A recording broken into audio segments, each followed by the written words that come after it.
오늘 본문의 말씀을 통해서 초대교회의 두 가지의 상반된 모습, 초대교회의 두 가지의 상반된 모습이라는 제목으로 우리 사도행전 9번째 시간 말씀 함께 나누기를 원합니다.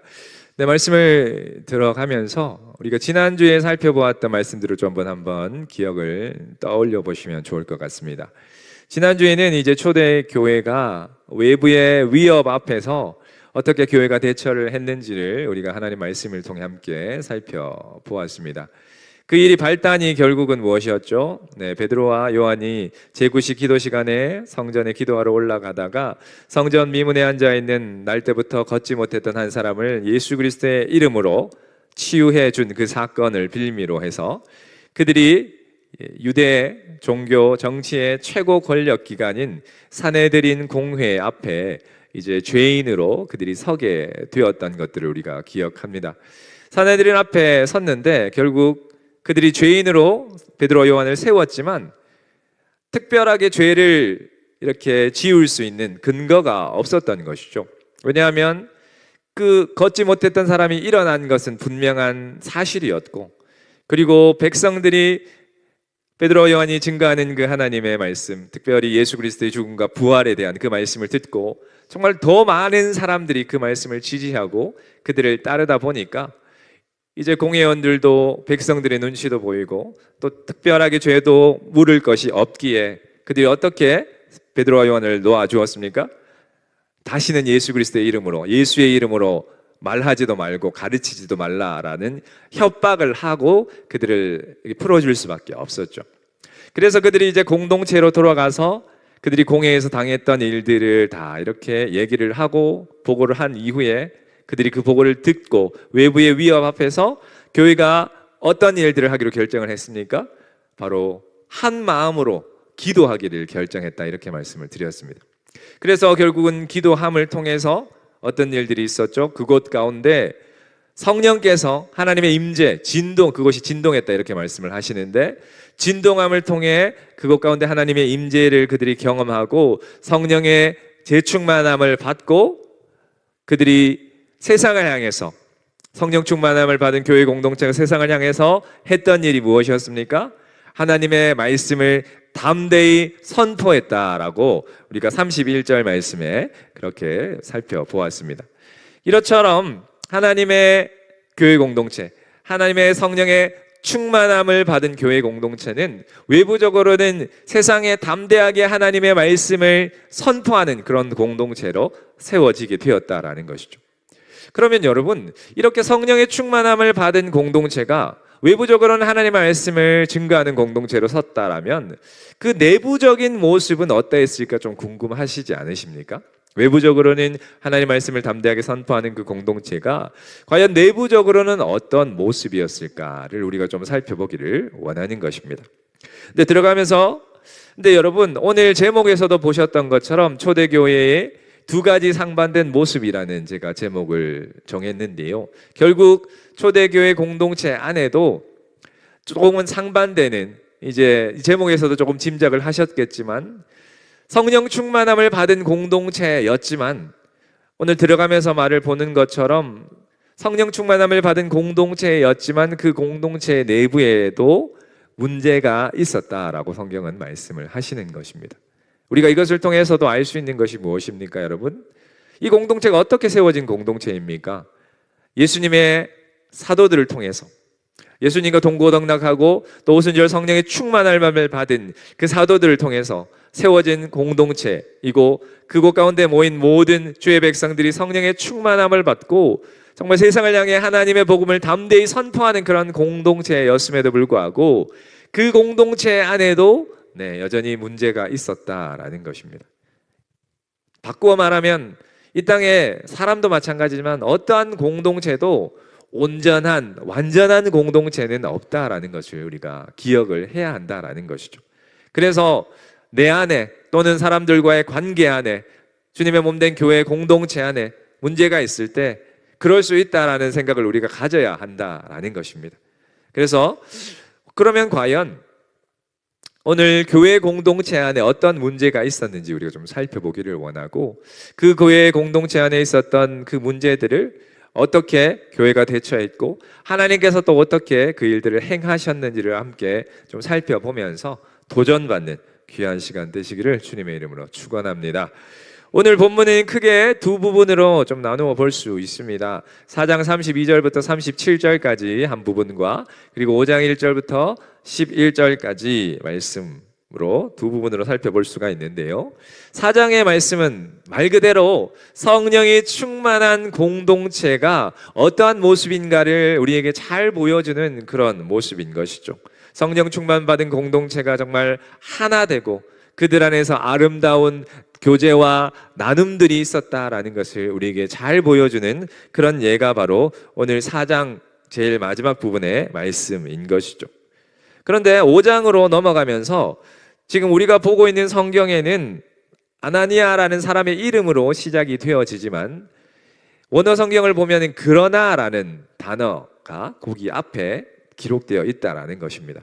그러니까 4장 말미와 5장이 역접으로 연결이 되어진다라는 것을 우리가 이해할 때 5장 1절부터 11절까지의 말씀은 성령 충만한 공동체가 본으로 보여줬던 4장의 말씀과는 반대되는 그런 사례가 기록되어져 있다는 걸 우리는 또 기억할 수 있는 것이죠. 그것이 잘 아시는 것처럼 아나니아와 삽비라라는 그 부부의 어떤 문제로 인해서 공동체 안에 어려움이 있었다라는 것을 우리에게 말씀해 주시고 있는 것이죠. 그래서 오늘 말씀을 통해서 주님의 몸된 공동체의 모습, 정말 비록 성령 충만한 공동체이지만 그럼에도 그 안에 관계 가운데 교회 안에 문제들이 있을 수 있고 그런 문제들을 또 어떻게 대처하고 하나님께서는 어떻게 그 문제들을 바라보시고 역사하셨는지를 우리가 함께 좀 살펴보기를 원합니다.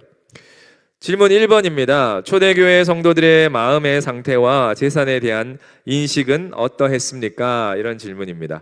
우리 32절 말씀에 한번 보시면은 믿는 무리가 한 마음과 한 뜻이 되어 모든 물건을 서로 통용하고 자기 재물을 조금도 자기 것이라 하는 이가 하나도 없더라 이렇게 말씀을 하시죠.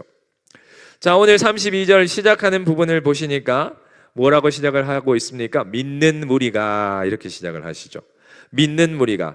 오늘 이 32절부터 37절까지의 말씀처럼 성령이 충만한 공동체 안에서 정말 이렇게 아름다운 나눔, 교제가 있었던 이 공동체의 모습이 오늘 이 부분뿐만 아니라 2장에 보시면 오순절 성령의 충만함을 받고 그 공동체의 모습을 설명하는 부분과 동일하게 거기서 이렇게 기록을 하고 있습니다. 2장 43절에 보시면 사람마다 두려워하는데 사도들로 말미암아 기사와 표적이 많이 나타나니 44절에 보시면 믿는 사람이 다 함께 있어 모든 물건을 서로 통용하고 이렇게 말씀을 하셔요. 여기도 보시면 오늘 32절도 믿는 무리가 라고 시작하고 있고 4장에도 보시니까 믿는 사람이 이렇게 시작을 하고 있습니다.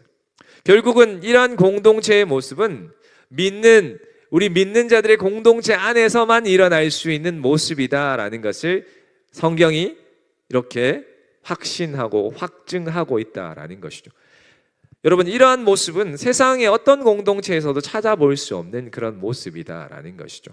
그래서 하나님께서 그것을 이렇게 믿는 무리다라는 말로 이렇게 시작하시면서 이렇게 우리에게 증거하고 계신 것입니다. 계속 보시면 그들이 믿는 무리가 어떻게 됐다고 말씀을 하십니까? 한 마음과 한 뜻이 되어서. 여러분, 한 마음과 한 뜻이 된 공동체 정말 찾기 힘든 그런 공동체라는 것이죠. 믿는 무리 안에서 가능한 일이라는 것입니다. 그래서 믿는 무리가 한 마음과 한 뜻이 되어서 전인격적인 하나의 연합체를 이루었다 이렇게 말씀을 하십니다. 그렇게 하나 된 공동체가 어떠한 모습을 보였느냐 하면 이들이 물질에 대한 소유권을 하나님께 두고 그들은 청지기로서의 신앙의 고백들이 그들 안에 있어서 자신의 것을 자신의 것으로 조금도 주장하는 이가 없었다 이렇게 말씀을 하시는 것이죠. 그러니까 성령 충만한 공동체 가운데 하나님께서 이들 가운데 어떠한 신앙의 고백들이 있게 하셨느냐 보니 결국은 내게 있는 모든 것이 다 하나님의 것이다 라는 그런 신앙 고백이 있었다라는 것입니다. 그러니 많이 가진 자도 적게 가진 자도 모든 것이 다 주님께서 주신 것이니 그것을 내 것이라 주장하는 이가 없었고 그것을 함께 공유하고 통용하면서 사용했다라고 말씀을 하시는 것이죠. 그러면서 이 모습이 정말 하나된 형제의 모습, 구체적인 삶의 모습으로 이러한 모습이 나타났고, 그리고 성령이 충만한 공동체만 할 수 있는 탐욕을 극복한 성령 충만한 공동체의 모습을 보여주고 있다라는 것이죠. 여러분, 물질을 성경에서 뭐라고 얘기를 하고 있습니까? 두 주인을 얘기할 때 하나님과 물질을 두 주인이라고 얘기할 정도로 이 물질이 정말로 큰, 그러니까 하나님의 자리를 대체할 수 있을 정도로 강력한 것이 물질이라는 것입니다. 그러니까 인간이 그 물질에 대한 소욕, 탐욕을 버리는 것, 자제하는 것이 얼마나 힘든 일이냐는 것을 돌려서 말씀하시는 것이죠. 그런데 지금 어떤 일이 일어났습니까? 성령이 충만하니까, 성령의 충만함을 받으니까 그 인간의 어떤 죄된 본성에 근거한 그 탐욕조차도 내려놓을 수 있는 그러한 모습들이 공동체 안에 발견되고 있다라는 것을 우리에게 보여주고 있는 것입니다. 성령 충만한 공동체의 모습, 그 전형을 초대교회 공동체를 통해 우리에게 보여주고 있다라는 것이죠. 그러면 그 공동체 안에서 과연 사도들은 어떠한 역할을 감당했고, 그리고 오늘 본문의 말씀처럼 궁핍한 자들이 없었다, 가난한 사람이 없었다고 할 수 있는, 어떻게 해서 가난한 사람들이 그 공동체 안에 없을 수 있었는지를 우리에게 또 말씀을 통해 한번 또 살펴보기를 원합니다. 2번 질문이죠. 사도들의 주요한 사역은 무엇이었고 공동체 내에 결핍이 해소된 실질적인 동력은 무엇이었습니까? 이렇게 말씀을 합니다. 자, 33절부터 보시면 사도들이 큰 권능으로 주 예수의 부활을 증언하니 무리가 큰 은혜를 받아 그 중에 가난한 사람이 없으니 이는 밭과 집 있는 자는 팔아 그 판 것의 값을 가져다가 사도들의 발 앞에 두매 그들이 각 사람의 필요에 따라 나누어 줌이라. 이렇게 말씀을 하시죠. 결국 여러분, 세상을 향해서 주의 복음을 증거했던 사도들이 여전히 공동체 내부 성도들을 향해서 어떤 일을 했습니까? 동일하게 예수 그리스도의 죽음과 부활을 증거했다라는 것입니다. 마찬가지로 주님의 몸된 교회 공동체 무엇이 있어야 되는 것입니까? 하나님의 말씀이 말씀되게 선포되는 것이 있어야 된다라는 것이죠. 그렇게 하나님의 말씀이 말씀되게 선포될 때 그 공동체 안에 어떤 일이 일어났다고 말씀합니까? 그 말씀이, 그 복음이 생명력이 있었기에 그 말씀을 듣는 이들에게 어떤 큰 은혜가 있었다, 이렇게 성경은 말씀하고 있는 것입니다. 바라기는 주님의 몸된 공동체 헌집을 제일 순복음 교회에도 하나님의 말씀이 말씀되게 잘 선포될 수 있도록 여러분 기도 많이 해주시고, 그 말씀이 온전하게 선포됨을 통해서 우리 가운데 하나님이 주시는 큰 은혜가 예배 때마다 있기를 주님의 이름으로 소망합니다. 그런데 여러분, 은혜를 받으니까 그 공동체 인원들이 어떠한 모습이 발견되는 것입니까? 자발적으로 헌신하는 모습들이 나오게 된다라고 말씀하고 있습니다. 여러분, 교회는 어떤 규율로, 규범으로, 어떤 강압적인 힘으로 교회가, 주님의 몸된 교회가 세워지는 것이 절대 아니다라는 것이죠. 하나님이 은혜 주셔서 자발적으로 그 은혜에 감동하여서 주님의 몸된 교회를 함께 세워간다라는 것이죠. 우리가 주에 맡기신 교회, 우리가 교회의 한 지체라는 거 너무나 잘 알고 있기에 주님께서 각 지체마다 맡기신 직분과 사명이 다 있어서 그것을 감당해야 된다라는 건 너무 잘 알고 있지만, 때로는 어떻습니까? 그 일들을 감당함에 있어서 내가 참 어떨 때는 무겁고 짐이 될 때도 있다라는 것이죠. 그런데 어떨 때는 정말 기쁨으로 그 일을 감당하게 될 때도 있는 것, 그 차이가 무엇이냐는 것이죠. 결국은 하나님이 주신 은혜로 그 일을 감당하느냐, 아니면 내 의지와 어떤 내 책임감으로 그것을 감당하느냐, 그것의 차이라는 것입니다. 그래서 주님이 맡기신 주님의 몸된 교회를 섬겨가는 그 일은 정말 가장 아름다운 모습은 우리가 때마다 시마다 하나님이 주시는 은혜로 충만함을 받고, 성령의 충만함을 받고, 말씀의 충만함을 받고, 주신 은혜로, 주신 감동으로 주의 몸된 교회를 세워나가는 것, 그것이 정말 아름다운 교회의 모습이다라는 것을 우리에게 보여주고 있는 것이죠. 바로 이러한 감동의 모습, 하나님께서 주신 은혜의 자발적인 헌신의 모습이 어떻게 나타났다라고 말씀을 하고 있습니까? 바로 밭과 집이 있는 사람들이 그 소유를 팔아서 사도들의 발 앞에 갖다 주면 사도들이 그것을 받아서 공평하게 필요한 자들에게 나누어 줌으로 그 교회 공동체 안에 궁핍한 자들이 없었다, 이렇게 말씀을 하고 있는 것입니다. 정말 아름다운 공동체의 모습이지 않습니까? 여러분, 여기서 우리가 또 하나 더 발견하게 되는 것, 우리가 누군가를 돕고 구제하는 일도 교회의 이름으로 하는 것이 가장 아름다운 일이다, 모습이다, 이런 것들을 우리가 여기서도 또 발견을 하게 되는 것이죠. 개인적으로 하면, 물론 구제를 하면 너무 좋지만 개인적으로 구제를 하다 보면 구제를 하는 사람 입장, 또 구제를 받는 사람의 입장에서도 이 사람과의 관계 가운데 사람을 의지하게 될 수도 있고, 구제를 하면서도 내가 이렇게 돕는데 또 도움을 자신이 도왔지만 또 받고자 하는 그런 마음도 생길 수도 있고, 근데 교회에 이렇게 구제를 하게 되면, 교회의 이름을 통해서 하게 되면 내가 누구를 도왔는지 개인적으로 알지도 못할 뿐더러 교회의 이름으로 이렇게 돕게 되어지니 모든 것이 합력하여 선을 이룬다라는 것입니다. 그래서 우리가 이러한 모습도 또한 발견을 하게 되는 것이죠. 어찌하여든 주님의 몸된 교회는 하나님이 주신 은혜로 말미암아 자발적으로 세워져가는 공동체다라고 말씀을 하고 계십니다. 자, 세 번째, 그러면 질문입니다. 바로 이러한 공동체 가운데 한 사람을 특별히 소개해 주고 있는데, 그 사람이 바로 레위인 요셉이라는 사람입니다. 근데 이 레위인 요셉이라는 사람은 과연 어떤 사람이며 그가 공동체에 어떠한 영향을 미쳤느냐 하는 질문입니다. 36절 37절 말씀에 보시니까, 구브로에서 난 레위족 사람이 있으니 이름은 요셉이라 사도들이 일컬어 바나바, 권위자, 또 요즘 성경에는 위로의 아들이다, 이렇게 표현을 하고 있습니다. 그가 밭이 있음에 팔아서 그 값을 가지고 사도들의 발 앞에 두니라, 이렇게 말씀하시죠.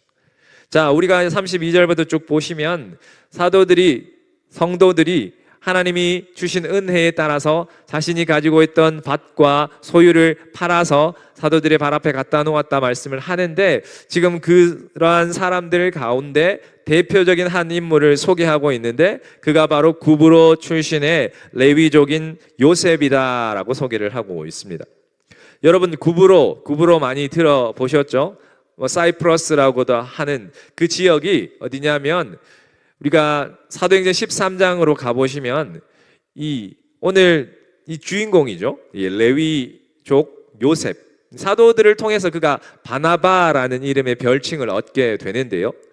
바로 그 구브로라는 지역이 어디냐면, 이 바나바와 바울이 함께 이제 섬겼던 그 시리아 안디옥 교회에서 1차 선교 여행을 떠나며 가장 처음 방문했던 섬이 바로 구브로라는 섬입니다. 바로 그 섬이 이 바나바의 고향 출신 지역이다라는 것이죠. 그러니까 오늘 레위족 유대인 요셉이라는 사람은 바로 구브로 출신에 흩어져 있던 유대인 레위족이었고, 그가 사도들을 통해서 바나바라는 별칭을 얻었다, 이렇게 소개를 하고 있습니다.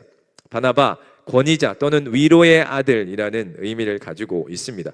지금 그가, 여러분, 그런데 성경에 보시면 레위 족속은 기업이 없다라고 말씀을 하시지 않습니까? 그런데 지금 바나바를 보니까 사유재산이 있었던 것 같아요. 근데 이게 어떠한 경유로 이렇게 그가 재산을 가질 수 있었는지를 보면, 이스라엘 백성들이 이제 남북이 갈라지면서 남쪽 유다와 북쪽 이스라엘이 각각 아수르와 바벨론에게 나라가 멸망을 하게 되고, 이 남유다 백성들이 바벨론으로 포로로 잡혀가서 그곳에서 70년의 기간들을 보내고 다시 포로로 귀환하는 그런 과정 가운데서 이러한 율법이 조금은 그 규율이 느슨해졌던 것 같습니다. 그래서 레위족인이지만 그가 재산을 가질 수가 있었던 것으로 보여집니다. 그런데 어쨌든 지금 이 바나바라는 사람이 어떠한 모습을 보여주고 있습니까? 자신의 소유를 다 포기하고 자신이 가지고 있었던 밭을 팔아서 헌신함으로 자발적으로 교회 공동체 안에 그것들을 드림을 통해서 정말 어떻게 보면 모범된 모습, 모범된 성도의 모습을 보여주고 있다라는 것입니다. 그런데 여러분, 지금 사도들이 이 요셉에게 바나바라는 별칭을 지어줬다라는 것이죠. 이 권위자라는 뜻도 있지만 위로의 아들이라는 의미가 있는 이름입니다. 여러분, 예수님께서 제자들에게 별칭 지어주셨던 것 기억나시죠? 시몬에게 게바, 베드로라는 이름도 지어주셨고 우리의 아들이라는 이름도 지어주셨죠. 사도들이 이 바나바라는 사람, 요셉이라는 사람에게 이 바나바라는 이름을 지어줄 만큼 그가 어떤 사람이었느냐 하는 것이죠.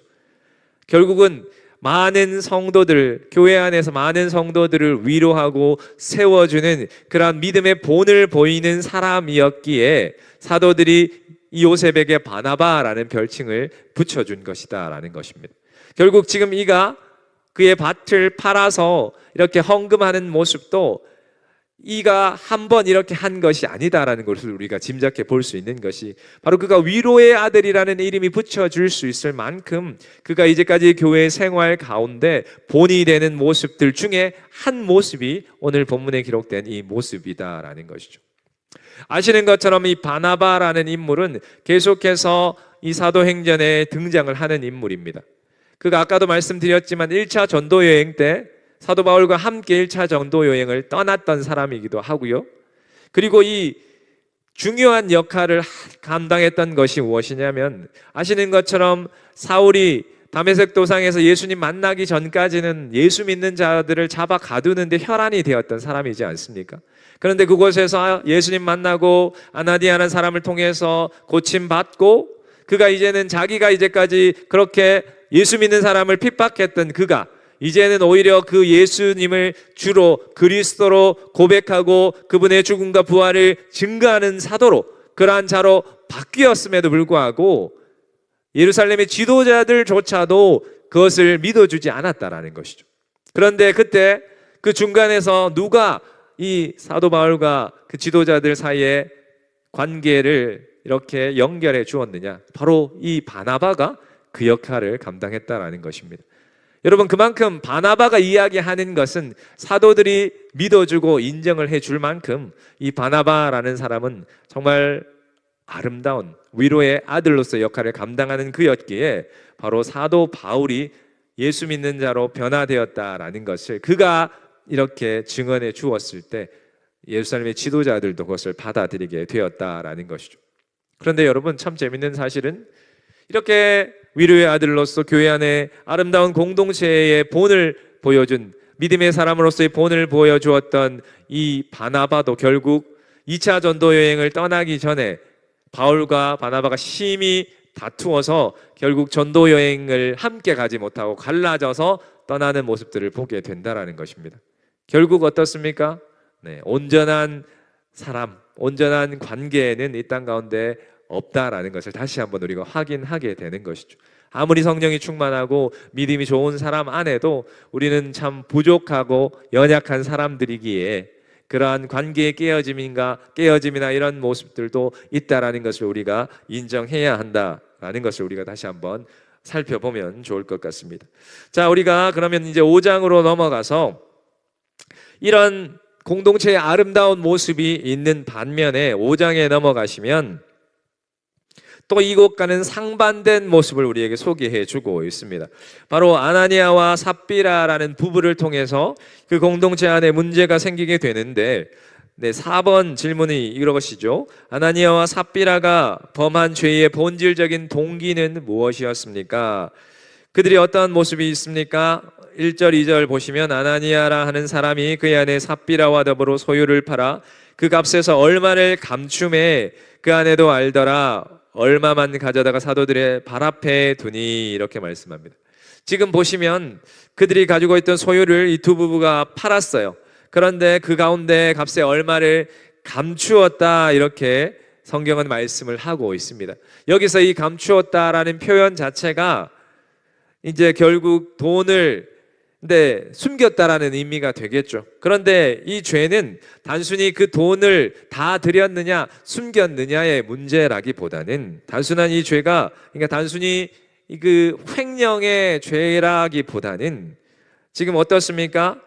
바나바가 그 공동체 안에서 그러한 모습을 통해서 존경을 받고 관심을 받으니까 그것에 대한 어떤 질투심으로 인한 자신들도 그러한 것들을 받고자 하는 허영심과 그리고 바나바의 헌신을 통해서 자신들도 자극을 받았지만 결국은 영적인 결단이 아니라 세상적으로 인정을 받고 싶은 욕구와 이 허영심이 함께 잘못된 경쟁심으로 변질이 되게 됨을 통해서 결국은 자신의 소유 일부를 감추고도 그것이 모두다라고 얘기를 하는 그런 위선의 죄를 그들이 범하게 되었다라는 것을 말씀해 주고 있습니다. 자, 5번째 질문 보시면 그러면 베드로 사도가 왜 이들의 행위를 사람이 아닌 성령을 속인 것이다라고 규정을 하고 있느냐 하는 것입니다.